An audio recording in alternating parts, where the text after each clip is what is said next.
자, 돼지뼈를 손질하는 방법은요. 일단 생고기일 때 최소한 30분에서 한 2~3시간 정도 물을 갈아가면서 핏물을 빼야지 잡냄새가 많이 없어집니다.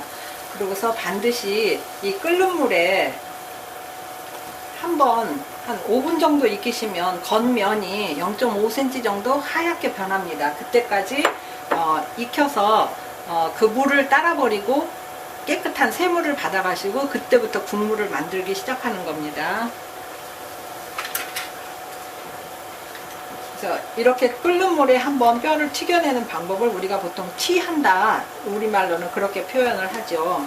지금 끓는 물에 들어가니까 금방 하얗게 겉면이 달라졌죠.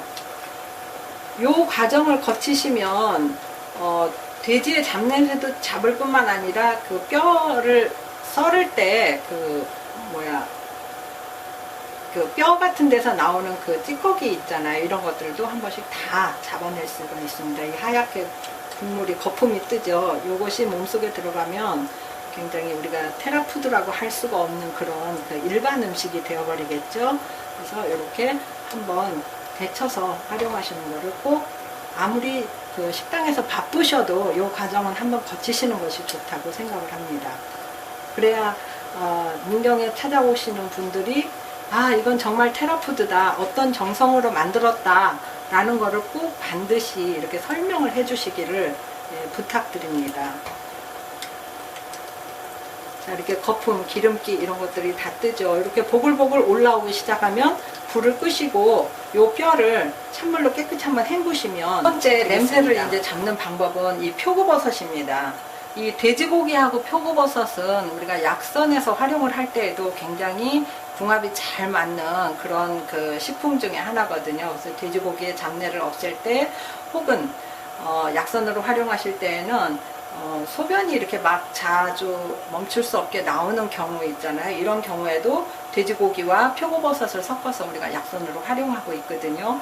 그런데 이 표고는 향이 강한데 돼지고기와 어울리면 두 가지 맛이 상승이 효과를 얻게 됩니다. 그래서 돼지고기의 잡냄새는 다 없어지고요. 그렇다고 표고의 진한 향도 남아있지 않습니다. 그래서 굉장히 좋은 그런 그 육수가 이제 이렇게 만들어지게 됩니다. 그러면 지금 여기는 된장을 풀은 상태인데요. 이 육수에 된장을 살짝 풀어주시면 이제 토장국이 밑국물이 완성이 되겠습니다.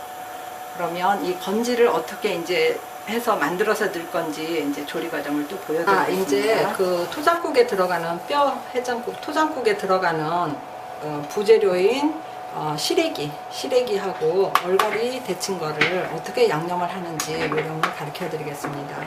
자, 우리가 시래기, 우거지 두 가지 말이 있죠. 보통 우거지는 그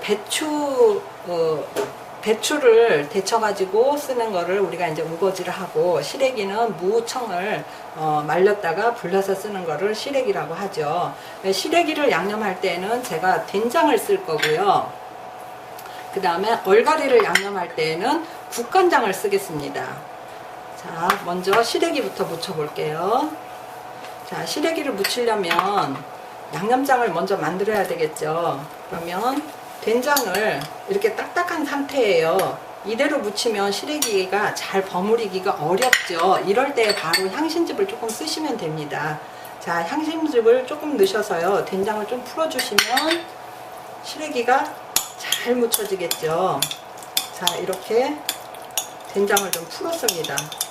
그 다음에 여기에 이제 기본 양념인 파도 좀 넣으시고요. 그 다음에 마늘을 좀 넣으시고요. 그 다음에 참기름. 이 시래기는 참기름도 좋지만 들기름을 사용하셔도 아주 맛이 훌륭합니다. 오히려 더 나을 수도 있어요. 그래서 기름까지 이렇게 넣으셔서요, 자, 시래기를 무쳐 보겠습니다. 이 부재료들은 미리 무쳐서 간이 좀 쏙 배야지 국물 속에 들어가서 끓여줘도 그 깊은 맛이 우러납니다. 그냥 이렇게 날걸로 이렇게 넣은 거하고 무쳐서 넣은 거하고는 굉장히 많은 차이가 있습니다. 이렇게 무쳐 주시고요. 여기에는 고춧가루나 고추장이나 그런 그 붉은 것들이 안 들어갔죠. 그리고 마지막에 간이 이렇게 다 됐으면 조물조물해서 이거는 들깨가루입니다. 왜 여기다 들깨가루를 넣느냐 하면, 물론 구수한 향도 있고 농도도 맞추기 좋고 그래서 넣는 면도 있지만, 이 들깨의 그 오메가3는요 우리가 아무리 먹어도 약으로 섭취하는 것보다도 훨씬 더 우리 몸을 이롭게 해줍니다. 그래서 시래기는 이 기름, 이 시래기는 섬유질이 많지 않습니까? 이 섬유질을 부드럽게 하는 방법은 기름과 같이 먹는 방법입니다. 그 중에서도 특히 들깨하고 같이 먹으면은 굉장히 이 들깨가 이 섬유질을 부드럽게 하는 그런 성분이 있거든요. 그래서 이렇게 어머님들이 여지껏 토장국을 끓이실 때 이렇게 활용을 해 오셨습니다. 자, 그러면 다음에는 이 얼갈이를 묻혀봐야 되겠죠. 이 얼갈이는 양념이 조금 다릅니다. 제가 뭐를 쓰느냐면 국간장을 쓰겠습니다. 왜냐면 얼갈이는 굉장히 이게 부드러워요. 그래서 양념이 잘 들어갑니다. 이 시래기하고 좀 틀리죠. 그래서 밑간은 국간장이 될 거예요. 그리고요, 똑같이 파, 마늘 넣으시고요. 그 다음에 참기름 조금 넣어주시면 좋고요. 그리고 이거는 뭐냐면은 고추하고 이 홍고추예요. 홍고추를 쌀 불린 거와 같이 갈아서 이렇게 고추 갈은 물을 만들어 놓으면은요, 요거는 그 쌀가루가 좀 들어갔기 때문에 우리가 그 걸쭉한 약간 농도가 있는 된장국이나 된장찌개나 그런 데 활용하시면 굉장히 유리하고요. 그리고 매운탕 같은 데도 이렇게 고추를, 그 빨간 고추를 불린 쌀과 같이 갈아서 활용하시면 굉장히 좋습니다. 비율은 레시피에 써 있지만 100g에 불린 쌀 20g 정도 하시면 이런 비율이 나옵니다. 그러면 요게 묻혀졌으면 요것도 같이 넣어서 묻히겠습니다. 자, 보시면 자, 색깔이 조금 나죠. 그런데 홍고추, 풋고추를 갈았기 때문에 그 풋풋한 맛이 납니다. 고춧가루를 넣은 거하고는 다른 맛이죠.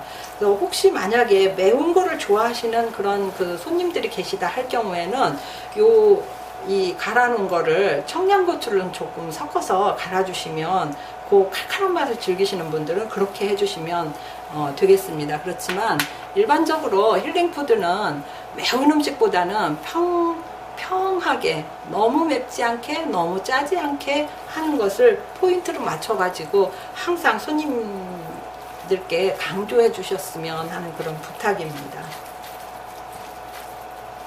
자, 이렇게 묻혀졌죠. 그럼 요 두 가지를 이제 국물에 넣어서, 뼈 국물에 넣어 가지고 국을 완성시켜 보겠습니다. 네, 지금 이제 국이 바글바글 끓고 있죠. 그러면 우거지 데친 거 1인분 계량해서 제가 지금 1인분만 끓이겠습니다. 우거지 넣으시고요. 그 다음에 얼갈이 또 넣으시고요.